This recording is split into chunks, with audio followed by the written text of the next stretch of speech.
అదే RTV app వార్తల్ని క్షణాల్లో చదివే అవకాశం ఉంటుంది. ఒక న్యూస్ పేపర్, ఒక టెలివిజన్ ఛానల్ మీ చేతుల్లో ఎప్పుడూ ఉంటాయి. సార్, హిందూపురం నుంచి మీరు ఎంపీగా వెళ్తారని చెప్పేసి స్వామీజీకి ఇస్తే మాకు ముస్లిం ఓట్లు. హిందూపురాన్ని ఎందుకు ఎంచుకోవడం జరిగిందంట? ఎక్కడ పుట్టినా మనం చేయాలనుకుంటే ప్రజల మద్దతు ఉంటే ఎక్కడికైనా చేయొచ్చు. జగన్మోహన్ రెడ్డి ప్రభుత్వం గద్దె దించడం కోసం వీళ్ళు కుటుంబం ఫ్యామిలీ ప్యాకేజ్ మొత్తం.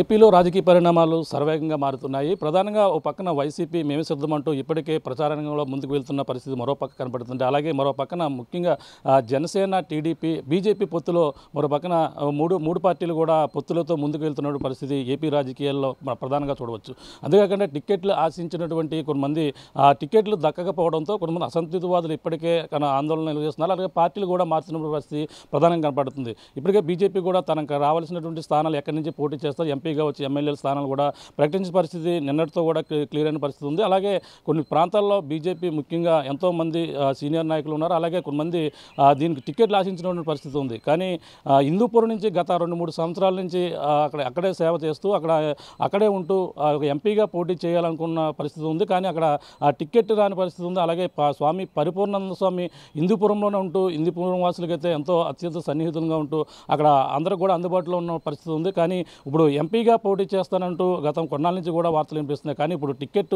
బీజేపీ నుంచి రాలేదు. కానీ స్వామి పరిపూర్ణ స్వామి ఎటువంటి నిర్ణయం తీసుకుంటారు, అతను ఏ విధంగా ముందుకెళ్తారు, మరిన్ని విషయాలు తెలుసుకునేందుకు స్వామి పరిపూర్ణ స్వామి గారిని మరిన్ని విషయాలు వెళ్దాం. సార్, నమస్తే సార్. సార్, ఏంటి సార్, హిందూపురం నుంచి మీరు ఎంపీగా వెళ్తారని చెప్పేసి గత 2 సంవత్సరాల నుంచి కూడా అక్కడే మీరు ఉన్నారు, అక్కడే ప్రజలకు అందుబాటులో ఉన్నారు. కానీ అనూహ్యంగా ఇప్పుడంతా కూడా టికెట్ల మార్పు విషయంలో, అలాగే పొత్తుల విషయంలో కొంతమందికి టికెట్లు రాని పరిస్థితి, అందులో ముఖ్యంగా మీలాంటి వాళ్ళు కూడా టికెట్లు రాలేదు. ఈ పరిణామాలను చూస్తే ఎలా ఉంది? మీరు ఇప్పుడు ఎంపీగా పోటీ చేయాలనుకున్నారు, మీరు ఎటువంటి నిర్ణయం తీసుకోబోతున్నారు? మీరు అన్నట్టు సంవత్సర కాలం పూర్తి స్థాయిలో ఎక్కువ దృష్టి పెట్టాం. 2 ఏళ్ల నుంచి అయితే ఈ ప్రక్రియ సాగుతూ ఉంది.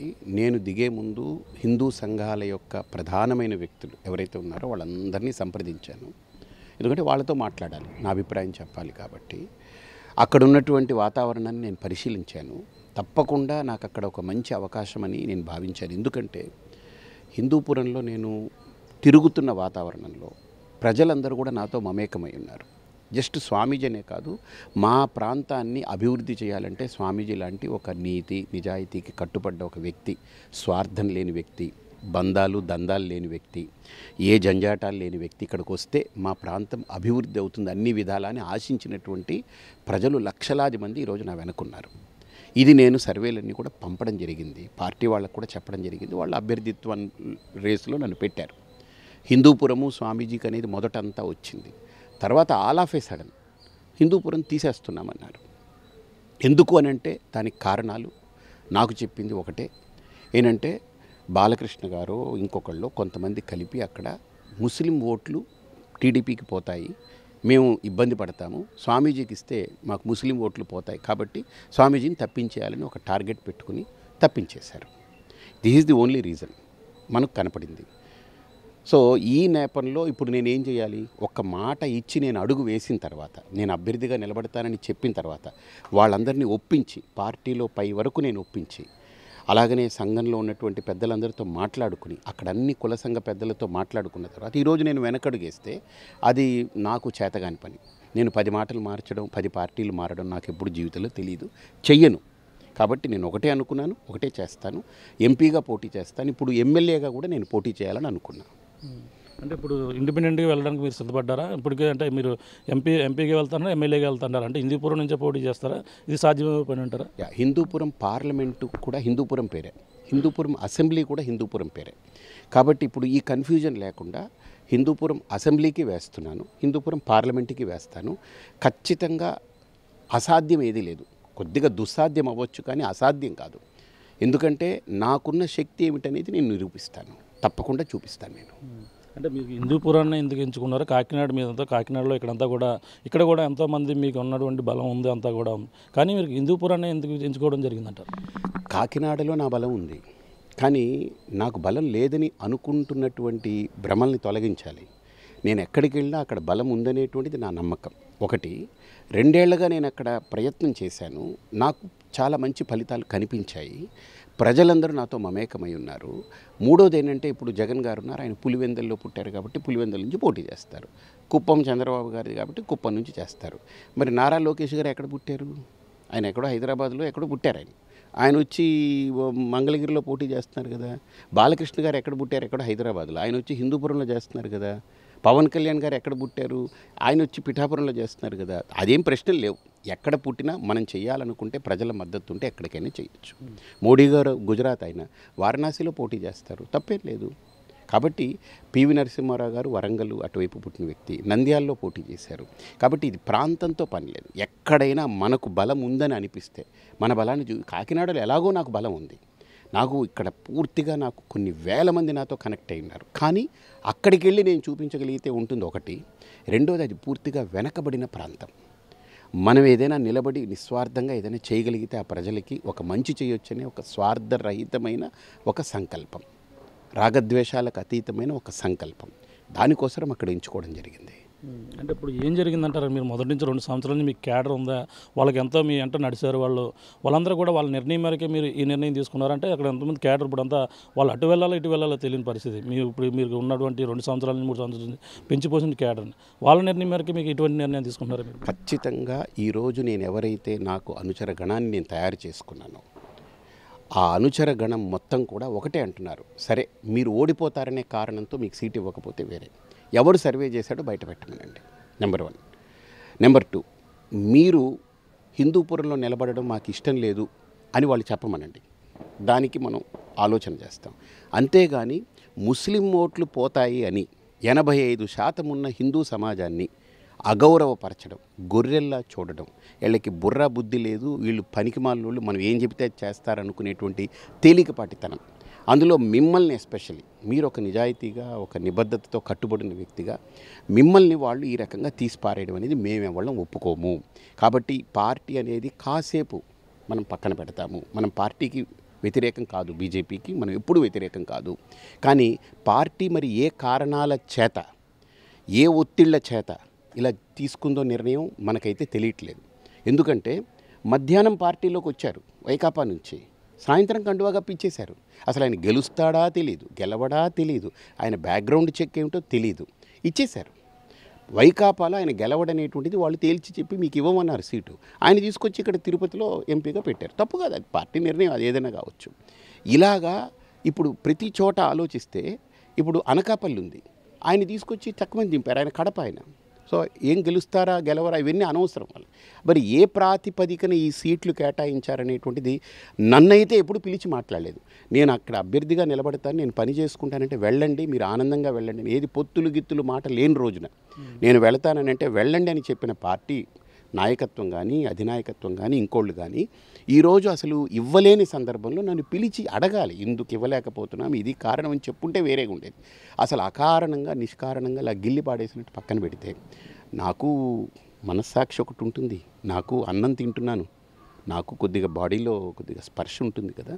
సో డెఫినెట్లీ నన్ను అది ఇబ్బంది పెట్టిన అంశం. ఎందుకనంటే పిలిచి చెప్పుంటే నేను నా వాళ్ళకి అప్పచెప్పుండేవాడిని, నచ్చ చెప్పుకునేవాడిని. ఇది జరగకపోగా ముస్లిం ఓట్ల వల్ల పోతుందనేటువంటి వీళ్ళ వాదనని మేము ససేమిరా ఒప్పుకోము.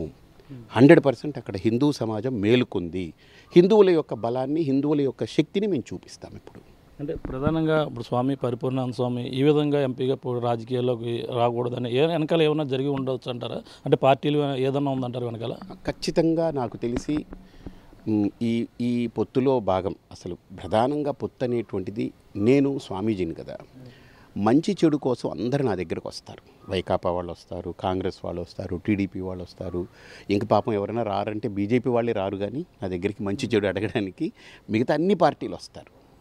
అన్ని పార్టీల వాళ్ళు వచ్చినప్పుడు నేను గతంలో ఒక మాట చెప్పాను 2 ఏళ్ల క్రితం. టీడీపీ 2016లో 17లో బీజేపీతో తెగదెంపులు చేసుకుని పొరపాటు చేశారు. ఇప్పుడు మళ్ళీ రెండో పొరపాటు చేస్తున్నారు. ఏంటంటే పొత్తులోకి వెళ్ళి రెండో పొరపాటు చేస్తున్నారు. అంటే ఏంటండి అని అడిగారు ఒక ఆయన, పెద్ద వ్యక్తి, దాని తరపున టీడీపీ తరపున వ్యక్తి. ఇప్పుడు పొత్తు పెట్టుకుంటే మునిగిపోతారు మీరు, పొత్తు పెట్టుకుంటే దెబ్బతింటారు మీరు అని చెప్పాను నేను. సో నేనంత స్పష్టంగా అంటే వాళ్ళ మంచి ఎవరికైనా మంచి కోరుతాను, కానీ నేను దిగినప్పుడు నా గేమ్ నేను ఆడాల్సిందే. సో ఇలాగా ఈ నేపథ్యంలో ఈరోజు పద్ధతి పరిస్థితి చూస్తుంటే ఖచ్చితంగా ఈ పొత్తు అనేది ఎక్కడ కూడా సఫలీకృతం కావట్లేదు. అర్థమైందా? అది పొత్తు అనేటువంటిది ఏంటి, ఒక భార్యాభర్త ఎంత పవిత్రంగా ఒకళ్ళ మీద ఒకళ్ళకి నమ్మకం ఉండి కదలాలో అంత నమ్మకం, అంత నిజాయితీ ఈ పొత్తులో ఎక్కడ నాకు కనపడట్లేదు. అర్థమైంది కదా? అలాంటి దీంట్లో ఈరోజు భారతీయ జనతా పార్టీయే కావచ్చు, టీడీపీ క్యాడరే కావచ్చు, జనసేన క్యాడరే కావచ్చు, అందరూ తల గోక్కుంటున్నారు, బద్దలు కొట్టుకుంటున్నారు. ఏంటిది ఇన్ని 5 ఏళ్ళు మేము మోసి పార్టీని ఈరోజు మా పరిస్థితి ఏంటి, మా బతుకులు రోడ్డు మీద వచ్చేసాయి. పోనీ బీజేపీని మేము అందరం గౌరవిస్తాం, కానీ ఈరోజు దానివల్ల మా సీట్లు పోయాయని అందరూ ఏడుస్తున్నారు. క్యాడర్ కూడా గందరగోళంలో ఉంది, జనసేన క్యాడర్ కూడా అలానే గందరగోళంలో ఉంది. బీజేపీ వాళ్ళైతే మరీ ఇప్పుడు 5-6 ఎంపీ సీట్లు 10 ఎమ్మెల్యే సీట్లు తీసుకుంటే మిగతా అన్ని ప్రాంతాల్లో వాళ్ళు పాపం ఖర్చు పెట్టుకుని కాళ్ళు ఎరిగిపోయి చెప్పులు ఎరిగి మళ్ళీ మనకు పార్టీ సీట్ ఇస్తుంది, మనం ఏదో నిలబెట్టుకుంటామనే తపనతో ఉన్న వాళ్ళందరూ రోడ్డు ఎక్కారు. కానీ వాళ్ళందరూ పాపం ఏం చేయాలో తెలియని పరిస్థితిలో ఉన్నారు, అగమ్యగోచరంగా. కానీ నేనైతే అలా ఉండలేను. నేను ఒక మాట ఇచ్చాను అంటే సమాజానికి నా సందేశము, నేను ఇంతవరకు మాట్లాడిన చేతలతో చేసిన ఏదైనా చేసి చూపించిన వాడిని నేను. అంతేగాని ఒట్టి మాటలు మాట్లాడేసి ప్రవచనాలు ఇచ్చేసి వెళ్ళిపోయే రకం కాను. ఇది అని పట్టుకుంటే ఫలితం ఎలాగైనా ఉండనివ్వండి, దట్స్ ఎ డిఫరెంట్ థింగ్. ఖచ్చితంగా నాకు తెలిసి మంచిదే ఉంటుంది. ప్రజలు నా వెనకాల ఉంటారని నేను నమ్ముతున్నాను, ధర్మం నా వెనకుందని నమ్ముతున్నాను. నేను దేశం కోసం ధర్మం కోసం అడుగు పెట్టాను. ఖచ్చితంగా ఇది మంచి జరుగుతుందని నేను భావిస్తున్నాను. అంటే ముందు టికెట్ ప్రకటించే ముందు మీతో సంప్రదించలేదు అంటున్నారు. నిన్న కూడా మీ పార్టీ పెద్దలను కూడా కలిసినట్టుగా తెలుస్తుంది. వాళ్ళ నుండి ఎటువంటి మీకు సమాచారం అని ఎటువంటి హామీ అని వచ్చింది? ఇప్పుడు పార్టీ టికెట్లు ఇచ్చేటప్పుడు కనీసం ఇప్పుడు పరిపూర్ణానంద స్వామి అంటే ఒక గడ్డి పరక కాదు కదండి, హీ హ్యాస్ ఈ స్టాండ్ కదా. ఈరోజు పార్టీలో ప్రెసిడెంట్లు మారచ్చు, సెక్రటరీలు మారచ్చు, అందరూ మారుతూ ఉండొచ్చు, కానీ పరిపూర్ణానందగా ఈ రాష్ట్రంలో ఆ ప్రజల గుండెలు ఎప్పుడు ఉండిపోయే వ్యక్తిని కదా. కనీసం నన్ను పిలిచి ఈ కారణాల చేత రావట్లేదనేది ఎక్కడా నాతో మాట్లాడలేదు. Okay, number 1. పోనీ అది పక్కన పెడదాం, అది వాళ్ళ ఒత్తిళ్ళు, వాళ్ళ కారణాలు, వాళ్ళకున్న సమయాభావం అనుకోవచ్చు. ఈరోజు పార్టీ నాకు ఇవ్వకపోగా అమ్మ పెట్టదు అడుక్కోనివ్వదు అనేటువంటి సామెతలాగా ఇప్పుడు నేను ఇండిపెండెంట్గా వేస్తానన్నాను. ఇప్పుడు వాళ్ళందరూ ఆలోచనలో పడ్డారు, అరే ఇదేంటని. ఎందుకంటే హిందూ సమాజం ఈరోజు కళ్ళు తెరిచింది, ఈయనకే ఈరోజు దిక్కులేదు పరిస్థితి అని అంటే రేపు మనందరి పరిస్థితి ఏమిటనేటువంటి భ్రమలోకి వెళ్ళిపోయారు వాళ్ళందరూ. ఒక రకమైన బెంగలోకి వెళ్ళారు. ఇప్పుడు ఆ సమాజానికి నేను నిలబడాలి, అందుకే నేను ఇండిపెండెంట్గా వేస్తున్నానని చెప్పాను. హిందూపురం అసెంబ్లీలో కానీ హిందూపురం పార్లమెంట్లో కానీ 2 నేను వేస్తానని చెప్పాను. ఎందుకంటే హిందూపురం అసెంబ్లీ ఈరోజు నాకు కార్యకర్తల సమావేశం ఉంది, ఒక 2 రోజుల్లో ఏర్పాటు చేస్తున్నాము. బూత్కి 20 మంది చొప్పున స్వచ్ఛందంగా కుర్రాళ్ళు, ఆడవాళ్ళు, మహిళలు పెద్ద ఎత్తున తరలిస్తున్నారు. 20 మంది మేము పూర్తిగా సేవ చేస్తాం, మీకు ఇంటింటికి తిరుగుతామని. అంటే ఉన్నటువంటి 250 బూతులకు గాను 20 మంది చొప్పున ఊహించుకోండి, 5,000 మంది కార్యకర్తలు తయారయ్యారంటే ఏ పార్టీకి లేని పటిష్టమైనటువంటి కార్యకర్తల నిర్మాణం జరిగింది ఈ ఒక్క కారణంతో. ఇదొక్కటి ఆలోచన చేయండి. 5,000 మంది మనిషి ఒక 20 మందిని కనుక టార్గెట్ చేసి ఈ 40 రోజులు సేవ చేస్తే, కృషి చేస్తే, ధర్మం కోసం ఓటేయిస్తే భారీ మెజారిటీతో అసెంబ్లీలో గెలుస్తాను నేను. మీరు చూడండి కావాలి, నేనేం ఊరికినే గ్రౌండ్ రియాలిటీ తెలియకుండా, ప్రాక్టికల్ నాలెడ్జ్ లేకుండా నేను మాట్లాడలేదు. నేను మనస్సుకి అంటే ఎమోషన్స్కి ఎంత అవకాశం ఇస్తానో లాజిక్కి, బ్రెయిన్కి అంతకంటే ఎక్కువ ప్రయారిటీ ఇస్తాను. కాబట్టి ఇవన్నీ ప్రాక్టికల్గా పేపర్ మీద పెట్టి మా వాళ్ళతో డిస్కస్ చేసిన తర్వాత ఈ అభిప్రాయం తీసుకోవడం జరిగింది. రాష్ట్ర అభివృద్ధి కోసం అలాగే జగన్మోహన్ రెడ్డి ప్రభుత్వం గద్దె దించడం కోసమే మా పొత్తులు అని చెప్పేసి పక్కన 3 పార్టీలు కూడా చెప్తున్నాయి. అంటే ఇప్పుడు దీన్ని భాగంగా కొంతమంది త్యాగాలు చేయవలసి వస్తుంది, దానికోసమే పొత్తులు కలిసాం. ఈ పొత్తుల్లో టికెట్ రాకపోవడం వల్ల ఇప్పుడు ఉన్నటువంటి మొన్నటిదాకా ఉన్న పరిణామాలు వేరు, ఇప్పుడు టికెట్లు ప్రకటించిన పరిణామాలు వేరు. ఏపీలో ఈ పరిణామాలు ఎలా ఉండబోతే రాబోయే పార్టీ ఏ పార్టీకి ప్లస్ అవుతుంది, మైనస్ అవుతుంది? మీరు అన్నారు కదా త్యాగాలని.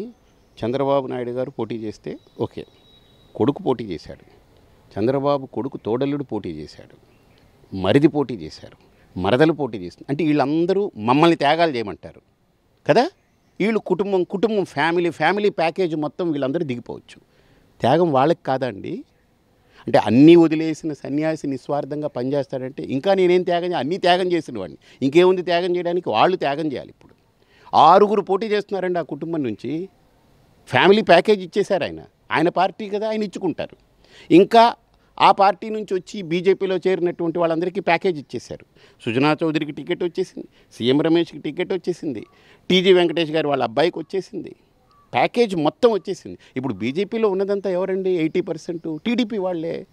ఇక త్యాగాలంటే ఎవరిని చేయమంటున్నారు? అంటే బీజేపీని త్యాగం చేసి మీరు పక్కకు తప్పుకోండి, ఈ స్టేట్లో ఉండకుండానే కదా సిగ్నల్స్ ఇవ్వడం. ఏంటి ఇప్పుడు జనసేన ఉందనుకోండి, జనసేనలో అందరూ టీడీపీ వాళ్ళని దింపేసుకున్నారు. జనసేన సైనికులు పాపం వాళ్ళ ఆర్తనాదాలు, వాళ్ళ కష్టం, వాళ్ళ కన్నీరు ఎవరికి చెప్పుకోలేకపోతున్నారు. వాళ్ళు ఇంట్లో కూర్చుని ఏడుస్తున్నారు. వాళ్ళు త్యాగాలు మాట వాళ్ళు మాట్లాడొద్దండి. ఇది చాలా పెద్ద మాట. వాళ్ళు ఇంకొక 10 జన్మలు ఎత్తాలి త్యాగాల గురించి మాట్లాడాలంటే. ఏసీ రూముల్లో కూర్చొని మాట్లాడడం త్యాగాలు కాదు. ఏమంటే ఇప్పుడు ఒక మాట, త్యాగం గురించి బాలకృష్ణ గారికి ఇప్పుడు నేను త్యాగం చేయాలి. ఆయన ఎన్నిసార్లు వచ్చారండి హిందూపురానికి? ఎంతమందిని ఆయన పలకరించారండి కార్యకర్తల్ని? ఒక మాట చెప్పమనండి. త్యాగం నేను చేశా, వాళ్ళుగా త్యాగం చేసేది. త్యాగం మాట వాళ్ళు ఎవరు మాట్లాడొద్దు. చెట్టు పేరు చెప్పి కాయలు అమ్ముకునే రకాలని ప్రజలు ఎన్నో రోజులు భరించరు. కాబట్టి ఇది స్పష్టత నేను ఇస్తున్నా. ఈరోజు నన్ను ముట్టుకున్నారు వాళ్ళు, నన్ను కెలికారు వాళ్ళు. కాబట్టి నేను హిందూ సమాజానికి ప్రతినిధిగా నేను నిలబడబోతున్నా. స్పష్టంగా చెప్తున్నా, ప్రాణజాయ్ పర్ వచన్నజాయ్, మాట వెనకడుగు నేను వెయ్యను. వాళ్ళు మళ్ళీ వచ్చి నా ఎంపీ సీటు నాకు మళ్ళీ తిరిగి ఇచ్చారా, దట్స్ ఓకే. లేకపోతే నేను రెండింటికి పోటీ చేస్తాను. ఇంకోటి చెప్తున్నాను, ఇంకా వాళ్ళు కాలయాపన చేస్తే ఇప్పుడు చాలామంది స్వతంత్రంగా సిద్ధంగా ఉన్నారు వేయడానికి, ఖచ్చితంగా వేస్తారు. ఇంచుమించు నాకున్న లెక్కల్లో నేను ఇప్పుడు 26 మంది నాకు వచ్చారు స్వతంత్రంగా వేస్తామని. ప్రతి చోట ఓటు బ్యాంకులో ఈరోజు చాలా నేరోలో ఉంది పార్టీలు. ఒక 3,000 4,000 ఓట్లు చీలే అనుకోండి, ఎవడు పోతాడు, ఎవడు త్యాగాలు, ఎవడి భోగాలు, ఎవడికి రోగాలు, ఎవడికి జీతాలు అనేది అర్థమైపోతాయి. అంటే పొత్తులకి ప్రమాదం పొంచి ఉందంటారు. అసలు పొత్తే ప్రమాదం. పొత్తుల్లో ప్రమాదం కాదు, పొత్తే ప్రమాదం. పొత్తు ఒక ప్రమాదపు పుట్ట. దాంట్లో వాళ్ళు దూకారు. ఇప్పుడు బీజేపీ ప్రమాదం అంచుల్లో ఒకటే ఉంది, ఏంటంటే తన పార్టీ ఉనికిని కోల్పోయే ప్రమాదం ఉండొచ్చు. ఏది ఇప్పుడు అందరూ టీడీపీ వచ్చేసింది, బీజేపీ అన్నవాడు ఎక్కడో ఒక్కళ్ళు ఇద్దరు తప్ప ఏమీ వేరే మొహాలు కనపడట్లేదు. సో ఈ నేపథ్యంలో బీజేపీ తన ఉనికిని కోల్పోయే ప్రమాదం ఉంది. కానీ ఈసారి ఎన్నికల్లో పొత్తులో భాగమైనటువంటి పార్టీలు తమ స్థానాలు కోల్పోయే ప్రమాదాలు ఉన్నాయి. ఇది నేను హెచ్చరిస్తున్నాను. జాగ్రత్తలు చూసుకుని అడుగులు జాగ్రత్తగా వేసి ఇప్పుడైనా సవరించుకోవడం మంచిది. పిఠాపురంలో పవన్ కళ్యాణ్ పోటీ చేయబోతున్నారు. ఇవన్నీ కూడా ఎలా ఉండబోతున్నాయి అంటారు? ఆయన కూడా ఓడించేందుకు గతంలో గాజువాకలో ఓడించారు, భీమవరంలో ఓడించారు. ఇక్కడ కూడా పిఠాపురంలో వ్యూహాలకు దానికి ప్రకారంగా వెళ్తున్నారు. ఇప్పుడు ఎవరెవరన్నా అసంతృప్తి వలన అందరినీ కూడా కలుపుకొని ముందుకు వెళ్తున్నారంటారా వైసీపీ? ఇప్పుడు వైసీపీ అదొక పార్టీ. ఎలాంటి పార్టీ? ఒక 5 ఏళ్ళు అద్భుతంగా వాళ్ళు బల ప్రదర్శన చేసి, బీభత్సమైన బల ప్రదర్శన చేసి నిలబెట్టుకున్న పార్టీ. ఓకే, పవన్ కళ్యాణ్ గారు గతంలో 2 సార్లు ఓడిపోయారు.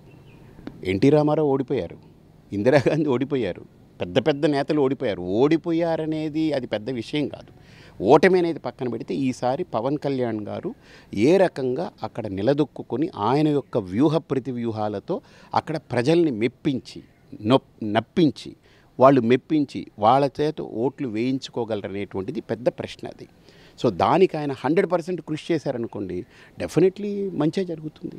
అంతే కదా. సో పవన్ కళ్యాణ్ గారు దానికి గ్రౌండ్ వర్క్ చేయకుండా, హోంవర్క్ లేదనుకోండి, జస్ట్ ఎవరి మీదనో 10 మంది మీద వదిలేస్తే కుదరదు. ఆయన కూర్చొని హోంవర్క్ చేసుకోగలిగితే మంచిగా. ఎందుకు నేనున్నాను, నేను ఒక స్వామీజీని. ఈరోజు నేను అంత ధైర్యంగా మాట్లాడుతున్నానంటే నేను హోంవర్క్ చేసుకుంటున్నాను, గ్రౌండ్ వర్క్ చేసి అన్నీ వదిలేసి అక్కడికి వెళ్ళి కూర్చున్నాను నేను.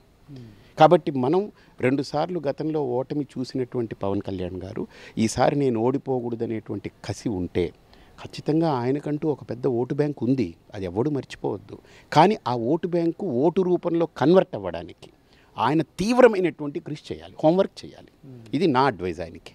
ఓకే, ఇంకా హిందూపురంలో మీరు గెలవబోతున్నారు, బాలయ్యని కొట్టబోతున్నారు, అలాగే ఎంపీగా కూడా వెళ్ళబోతున్నారు. 2 కూడా పక్కా అనుకోవచ్చు కదా? మాట మార్చను ఖచ్చితంగా. ఇప్పుడు నా పట్ల ఎవరైతే వైఖరి వేరే ద్వంద్వ వైఖరి పెట్టుకున్నారో వాళ్ళ వైఖరి మార్చుకోవాలి తప్ప నేను మాట మార్చను. మీరు టేక్ ఇట్ ఫర్ గ్రాంటెడ్ అంతే. ఒక అడుగు వేశాను. నా భవిష్యత్ అనేది నేను కేవలం ఏదో రాజకీయంతో ముడిపెట్టుకుని చూసిన భవిష్యత్తు మాత్రమే కాదు. నేను ఒక అభివృద్ధి కోసం అందులోకి వెళ్ళా, వాళ్ళ ప్రజలకు ఏదో చేస్తామని. సో ఇప్పుడు పార్టీలన్నిటికీ అతీతంగా నేను నిలబడ్డాను. సో ప్రజలందరూ పార్టీలకు అతీతంగా ఉన్నాను కాబట్టి నా యొక్క అభ్యర్థిత్వాన్ని ఖచ్చితంగా కోరుకుంటారు. Thank you. చూస్తున్నాం ఇది పరిస్థితి. ప్రధానంగా చూసుకుంటే హిందూపురం నుంచి గత కొన్నాళ్ళ నుంచి అక్కడ సేవలు అందిస్తూ అక్కడ ఉన్నటువంటి నియోజకవర్గ ప్రజలు అందుబాటులో ఉన్నాను కాబట్టి నాకు టికెట్ రాలేదు కాబట్టి నేను ఇప్పుడు ఇండిపెండెంట్గా వెళ్ళేందుకు నేను సిద్ధంగా ఉన్నాను. అక్కడ ప్రజల అభిప్రాయంతోనే నేను ముడిపడి ఉంది. వాళ్ళందరూ కూడా వాళ్ళ మనోభావాలు దెబ్బతినగానే నా కోసం ఉన్నారు కాబట్టి వాళ్ళు తీసుకున్న నిర్ణయం మేరకే నేను ఇండిపెండెంట్గా ఎమ్మెల్యే అభ్యర్థి హిందూపురం నుంచి ఎమ్మెల్యే అభ్యర్థిగా నుంచి అలాగే ఎంపీగా వెళ్తాను, వెళ్ళి తీరుతాను. పొత్తులన్నీ కూడా ప్రమాదంలో ఉన్నటువంటి పొత్తులు ఉన్నదని చెప్పేసి అన్నారు. ఏపీ వ్యాప్తంగా ఇప్పుడున్నటువంటి నిరసనలో అసంతృప్తివాదులు కూడా ఏకమయ్యి అందరూ కూడా ఇండిపెండెంట్ అభ్యర్థులుగా కొన్ని రోజుల్లో బయటకు వచ్చే అవకాశాలు క్లియర్ కట్గా కనపడుతున్నాయని ప్రధానంగా చెప్పుకొస్తున్న పరిస్థితి. ఏదేమైనా హిందూపురంలో నేను ఎంపీ ఎమ్మెల్యేగా పోటీ చేసి తీరుతాను, పోటీ చేసి అక్కడ గెలిచి తీరుతానంటూ మన స్వామి పరిపూర్ణ స్వామి చెప్తున్న పరిస్థితి ప్రధానంగా ఉందని చెప్పాలి. ఇది కూడా ఉన్న తాజా పరిస్థితి. కెమెరా రాముతో ప్రకాష్, RTV, హిందూపురం నుంచి. మరిన్ని వీడియోస్ కోసం ఛానల్ ని సబ్స్క్రైబ్ చేయండి, లేటెస్ట్ అప్డేట్స్ కోసం వాట్సాప్ ఛానల్ ని ఫాలో చేయండి అండ్ లింక్ డిస్క్రిప్షన్ లో ఉంది.